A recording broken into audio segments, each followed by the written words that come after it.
Topics and an Osmond for good measure. Now on Channel 5, it's Monday's Right Stuff.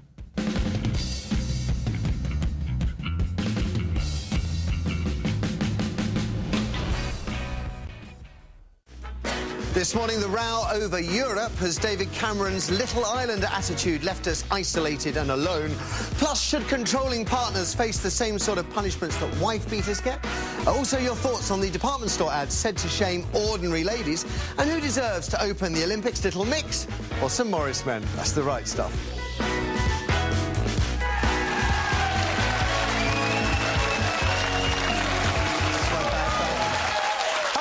Matthew Wright, it's Monday the 12th of December. This is the right stuff, and you have but 3 days left to stick my face in a Christmassy place to have a chance of winning more than 1,500 quid's worth of goodies in our Christmas competition. Look at that pile. An iPad 2, radio-controlled toys, portable games console, giant piano, books and DVDs, a full beauty makeover, the top 12 Christmas toys, 150 and this is the best one, 150 quid's worth of gifts for your furry friends, including festive stockings for cats, dogs and rodents, and a cat activity centre courtesy of Pets at Home.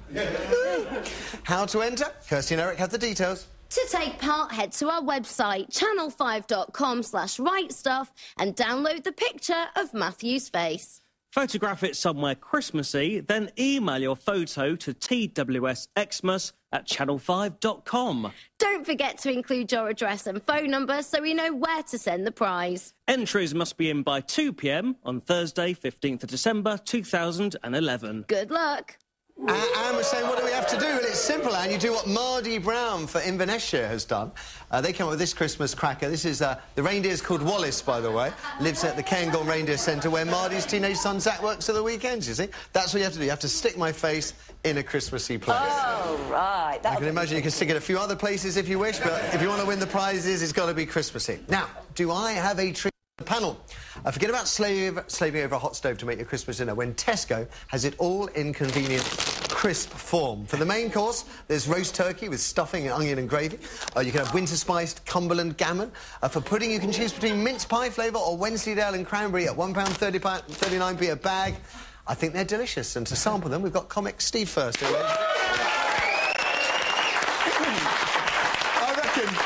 I'm guessing that these are on a par with some of your Christmas lunches past, aren't they? Thanks. Thank you very much.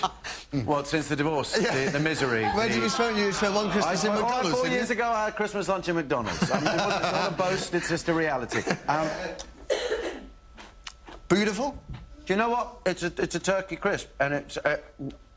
I wouldn't say it should replace your main lunch this Christmas, but as an aperitif, it's horrible, actually. Where are you spending Christmas? At a friend's house near Leicester, in the countryside. Cooking, or are they going to... No, we're going out. Very wise. Yeah, very wise. Absolutely. Carvery. Just out. Oh, not to the Golden Arches again, then? No, Burger King this year. I like to spread the love. Yeah. Next to Steve here for the week, the brilliant Anne Diamond, ladies and gentlemen. Vegetarian option for you. What have you got? Cheese. So I've got the cheese course. Cheese and cranberry. Yeah, well, I think this sounds nice. Oh, God. Oh, come on, that's right. These earlier, they're OK. Yeah, it's one of those really smelly cheeses that's a menthol. That'll clear the tube. Tell us about Leveson, because the last time we saw you, you were about to go in and face the inquiry. Yeah. What was the experience like? It was all right once I got there. Charlotte Church was giving her evidence before me, and I was watching her and thought, if she can do it, I can do it. But the weekend leading up to it, I didn't get a wink of sleep, because I suddenly thought... I'm sticking my head above the parapet again. Worried about what? Media? Worried about the media. The press in this country does not like criticism at all, and they take it personally, and they will take it out on you personally as well. And I think that's what I was worried about, was that my good friends in the press would see me as criticising them, which, of course, I was, to a certain extent. And now, after you've done it, are you glad you've done it? I'm really glad I did it now, because I sense that there is a climate for change, and I think that would be brilliant. Yeah, well done, you. Now then, our special guest this morning needs no introduction. We've got his, well, at least a tiny section of his fan club here already. It's Mr. Jimmy Osmond.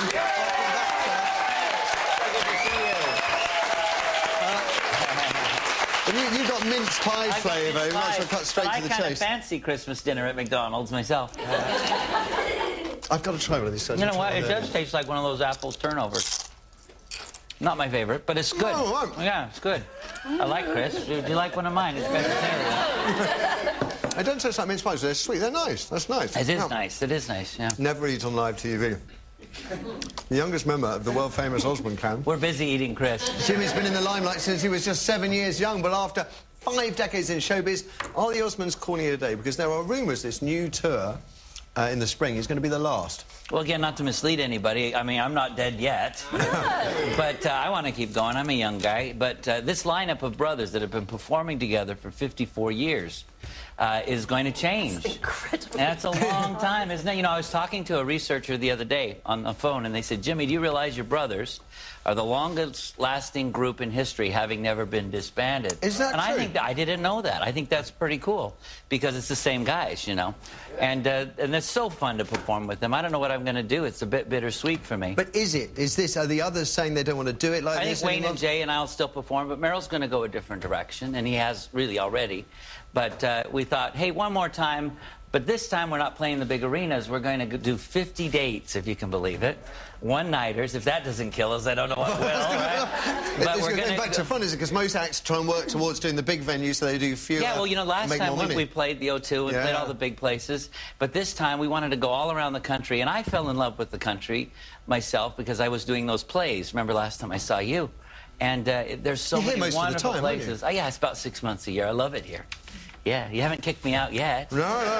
We have a history of that in this country, I have to say. Now, will you be doing the song that you're most famous for, Long-Haired Lover? Well, you know, I left it out of the set not too long ago when we played one of those big places, and everybody started stomping their feet, and they started singing it.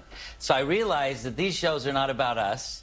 It's about, you know, being lucky enough to have your records on the radio. And people come to your shows, you know, they don't care what you did for them. They want to know what you're going to do for them today. And, you know, our job is to help remember an easier time of life when we were lucky enough to have all of the music that we were a part of and shared together. So will you be doing Long-Haired Lover then? Yes, how's that? No, you know what? I think the preferential song would probably be Crazy Horses or Love Me Forever. That's my favourite. But we'll throw the token I always thought Lover Crazy in. Horses was one for the boys, you see, because that's the sort of rock... Yeah, you're with me? And that's the kind of music my brothers really wrote. You know, the record label would always kind of tell us, well, you have to sing these cheeky songs or whatever. But the songs, the music that was really the artistry of the brothers were songs that were much more driving. So this tour, we're going to, for my brothers' sake, we're going to do a lot more of the rock and roll type stuff. Excellent, which will be great fun for us. Now, there was a big tour celebrating the Osmonds' 50th anniversary 3 years ago. Have a look at this. Yeah.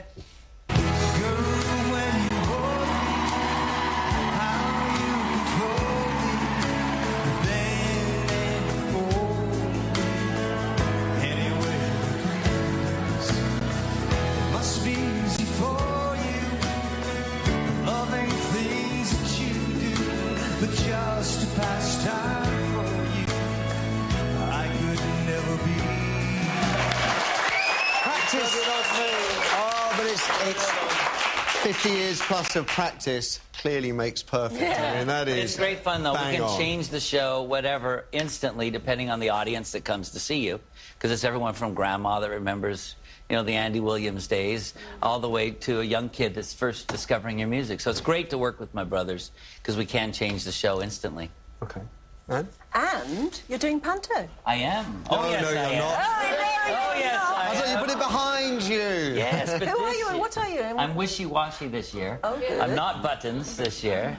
And it's great fun. It's Aladdin, and it's a new show, and it's in 3D. I thought all theater was in 3D. But this is so cool, because the genie lamp comes at you, and the genie comes at you, and it's just one more amazing thing that QDOS has put together. And whereabouts is this?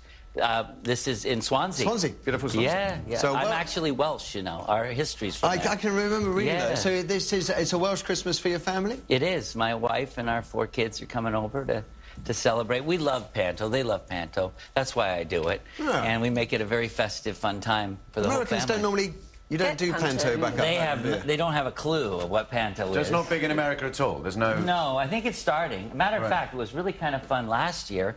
I was part of taking Panto to China, and we did Aladdin, this very show. Did they in lock him Chinese. up? No, but my nephew... stealing lamps, you can't have that kind of behaviour around these parts. My nephew was, he speaks Mandarin, Marie's boy. Wow. And so he was Aladdin, and it was great. That's such a talented Yeah, so it was kind of cool. But I love pantomime. I think it's fantastic because no matter how old you are, how young you are, you take away something different away from it. And it's a great time for the whole family to get together, and that's what I'm about. I love family life. Yeah. That's great to hear it. Well, hopefully you'll take away something different from this morning's show. Here's what you can expect from us. We're going to kick off with our first phone-in by asking, well, stating it, I know many of you agree with Nick Clegg, who's accused David Cameron of making us the pygmies of Europe after turning us back on Eurozone reforms that the other 26 countries will almost certainly sign up for.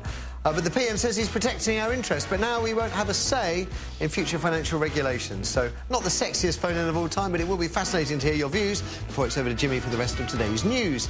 And then we're going to hear who thinks domestic bullying should be a crime. Now, if you slap or punch your partner, you could very well end up in court. But what if you persistently taunt your other half or refuse to let them see their mates or don't give them any money? Well, the Lib Dems want to put mental cruelty between lovers on a par with physical abuse. But how on earth can you prove stuff like that? Moving on is a Christmas ad for the AbFab department store Harvey Nicks, a slight on the poor. Avoid the walk of shame this season, it seems to be saying, as some rough-looking women stagger home, but it's the posh girl in a nice frock going back to her mansion that appears to have wound you up. Is the ad's message, rich girls can do what they want? And finally, who should open up the Olympics? X Factor winners Little Mix or a troupe of traditional Morris men? Yes. The Morris men are desperate and claim to represent British culture. They've got 600 years of it behind them. Little Mix, though, they're quite popular. So if only one of them could get the gig, who should it be? Little Mix or the Morris men? Here's Kirsty with all the numbers. Thank you very much, Matthew, and a very good morning. The number to call this morning, as usual, is 0207 173 5555. Calls will set you back a maximum of 10 pence a minute, and that's based on a BT landline call, so mobile phone charges and other networks may vary. You can email us rightstuff@channel5.com, and if you'd like to send us a text, the number is 80088. Text will cost 25 pence plus your standard network charge. Not all messages will be shown on screen, and always remember to put TWS before you comment. And of course, if you're on Twitter, get tweeting at 5rightstuff. Nice one, Kirsty. After the ads, though, we're going to find out who thinks David Cameron has made us the pygmies of Europe after walking away from Eurozone reforms on Friday. 0207 173 5555 is number whatever you're thinking. Hear what the panel thinks next. Who has a master's degree in European studies? David Cameron or Nick Clegg? Find out after the